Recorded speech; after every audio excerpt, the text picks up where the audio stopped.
Looking to take your financial knowledge to the next level? You're in the right place. Welcome to Ask Ralph, offering accounting, technical, and financial advice. Whether you're looking to save taxes or improve your business, he's got you covered. Here's your host of Ask Ralph, Ralph Eastep Jr.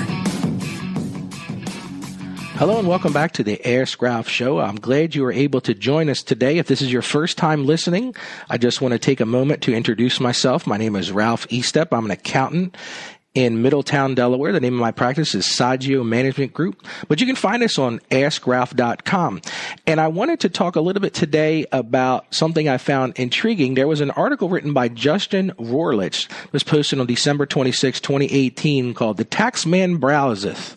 The IRS Wants to Use Social Media to Catch Tax Cheats." And it really caught my eye, and it's something I thought we would talk about today. And he writes an article that I'm not going to quote from it too much, but there's some things he talks about here. And the IRS is basically looking for ways to scour social media platforms like Facebook, Instagram, and Twitter on its way to trying to catch tax cheats. You know, there's a huge gap, what they call the tax gap. And we'll talk about that in a few minutes about how much money we're talking about. But this has always been rumored, but then there was a Request for Information Act issued December 18th by the IRS National Office of Procurement, where the IRS has now confirmed that this is something they're looking into doing. And the reason they're doing it is pretty simple, like he mentions in this article. Businesses and individuals increasingly use social media to advertise, promote, and sell products and services. Much of this information is unrestricted, allowing the public, businesses, and various government agencies to discover taxpayers' locations and income sources. Now, while the IRS doesn't have a formal tool for doing this, it's something they're looking at doing.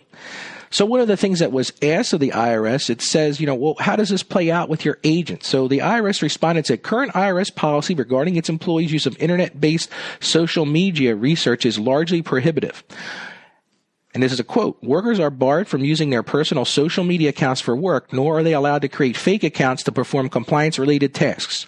The IRS also prohibits fictitious friending, liking, and following a person or business." So what are they telling us here? What they're telling us is they're not going to go out and have their agents use their own personal accounts to figure this out. But read between the lines, folks, and what they're saying is they're looking to build a tool. Well, why do they need this tool? And that's because they report here that American businesses underpay their taxes by $125 billion each year, according to IRS estimates. That's a net tax gap of more than $400 billion annually due to tax evaders. So they're looking for ways to find this out. And why do they need to do that? Well, it's pretty simple. There's a $782 billion budget deficit. Corporate tax receipts have dropped by $92 billion year over year. Their IRS is also working with fewer resources. And this is a quote, as of last year, it had 9,510 auditors. That's 1/3 fewer than it had in 2010. At the same time, the IRS conducted 675,000 fewer audits in 2017 than it did in 2010. That's a 42% drop. Now, if you're one of the unlucky people that was audited, and I see those people in my practice, it didn't feel like there was a 42% reduction, but there has been. And this is an interesting statistic, and I didn't know this. Nearly 1/3 of current IRS employees will be eligible to retire in the next year. 1/3. And you think about how much knowledge is going when they do that. So the IRS has to figure out ways to close this tax gap. So they've asked for a tool to be developed. And what do they specifically want with this tool? So here's the things they mentioned in this article. They want a tool that provides a product that is easily explainable in court. So they're already telling you that they're going to use this to find tax cheats, and they need to know how to explain this in a court of law. Second thing they're looking for is provide real-time customizable reports of publicly available social media information, such as new products, current sales, and new locations. They want a tool that goes out and scours these social media sites looking for, new ideas or new products or new things that people are introducing, so they can think about, how does that impact the tax gap? Is there tax being collected on that? They want something that provides reports showing that a taxpayer participated in an online chat room, blog, or forum, and reports showing the chat room or blog conversation threads. So they want to look at, what is being said. So if you're out there on social media and you're talking about your products and services, and then the IRS says, wait a second, this person has this business, we look at their tax return, it's not being reported. Well, that's a really dumb thing to do, isn't it? But see, the IRS has finally gotten wise to this, and they said, you know what? Here's what we're going to do. We're going to have fewer resources. We're going to have fewer audits. We need to go figure out where to find these things. Additionally, they're looking for someone that can provide available biometric data such as photos, current addresses, or changes to marital status. And here's the kicker. They want to provide access for at least 25,000 concurrent users. So that tells me that they're looking for a tool that will go out and harvest this information from social media. Now, the IRS is careful to say, in addition to respecting taxpayers' rights, the IRS will also be mindful that frequently information posted on social media and the internet may be wrong or misleading. Wow. You think? I hope so. I hope they would think that to be the case, but I think there's so much out there that's not. So the IRS request for this information goes to point out that, and this is a quote, that whatever tool the selected vendor creates, if ultimately utilized, will only help auditors shore up previously identified cases and will not be used to search the internet or social media sites for purposes of identifying or initiating new tax audits.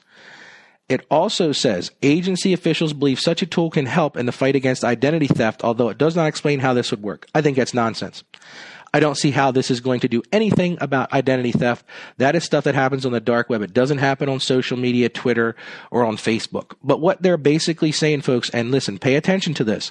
If you are out there actively using social media to promote your business, and if you're not, you should be.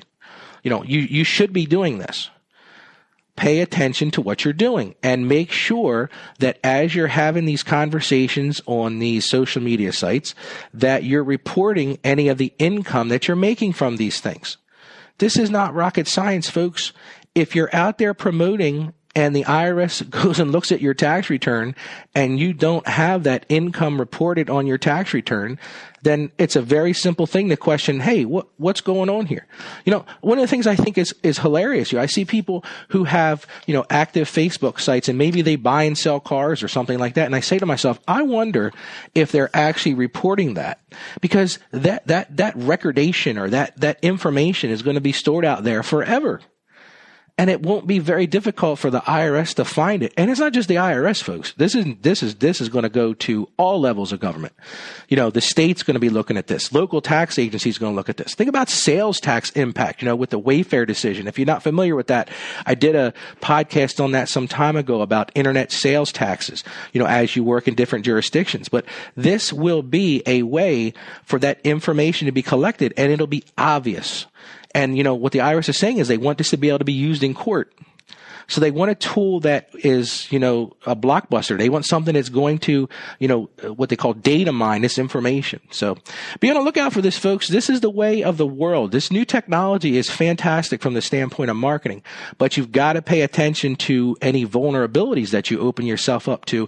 And at the end of the day, the key really is to pay your taxes, pay your fair share of taxes, and find somebody to make sure they're doing it correctly. You've been listening to Ask Ralph, brought to you by Saggio Accounting Plus. Please subscribe to and rate our podcast on Apple Podcasts or wherever you get your podcasts, and leave us a rating and review. Our podcast is produced by Carolyn Peters. Thank you for listening, and be sure to like us on Facebook and follow us on Twitter at Ask Ralph Media. You can also hear me each week on 1450 WILM and on 1410 WDOV in Delaware and on the iHeartRadio app. Submit your questions or ideas for future shows by sending an email to AskRalph@AskRalph.com. The information contained in this episode of Ask Ralph is based on data available as of the date of its release. Saggio Accounting Plus and Ask Ralph Media Inc. is under no obligation to update this content if changes occur. Applying this information to your specific situation requires careful consideration of all facts and circumstances, and any information provided is not to be considered as financial, tax, or legal advice. Please consult your tax advisor or attorney before acting on any material covered.